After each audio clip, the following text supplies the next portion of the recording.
ಇದೊಂದು ಬರೀ ಯುದ್ಧದ ಕಥೆಯಲ್ಲ, ಧರ್ಮ ಮತ್ತು ಅಧರ್ಮದ ನಡುವೆ ನಡೆದ ಅಂತಿಮ ಮಹಾಸಂಗ್ರಾಮ.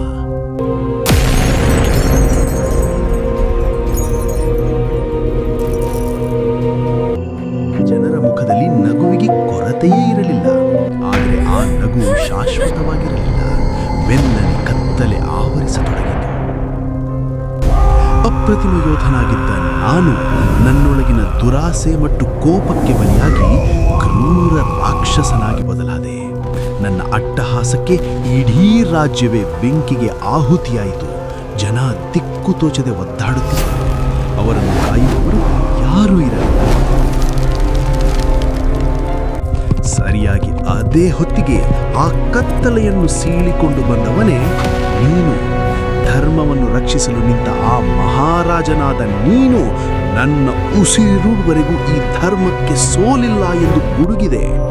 ಯುದ್ಧ ಗೆಲ್ಲಲು ಕಟ್ಟಿ ಹಿಡಿಯುವ ಕೈಗಿಂತ ಅದನ್ನು ನಡೆಸುವ ಮನಸ್ಸು ಗಟ್ಟಿಯಾಗಿರಬೇಕು ಅಂತ ಅರಿತಿದ್ದ ನೀನು ಕಠಿಣ ತಪಸ್ಸಿನಂತೆ ತರಬೇತಿ ಪಡೆದ. ಆ ದಿನ ಬಂದೇ ಬಿಟ್ಟಿತು. ಧರ್ಮ ಮತ್ತು ಅಧರ್ಮದ ಸೇನೆಗಳು ಮುಖಾಮುಖಿಯಾದವು.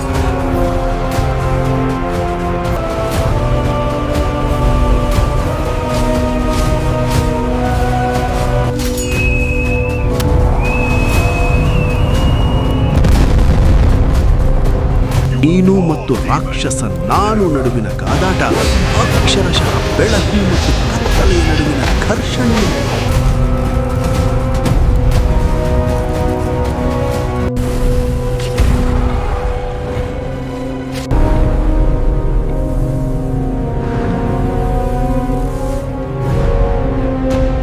ಕೊನೆಗೆ ನೀನು ಪ್ರಯೋಗಿಸಿದ ದಿವ್ಯ ಅಸ್ತ್ರದ ಏಟಿಗೆ ಅಧರ್ಮ ಉರಿದು ಬೂದಿಯಾಯಿತು.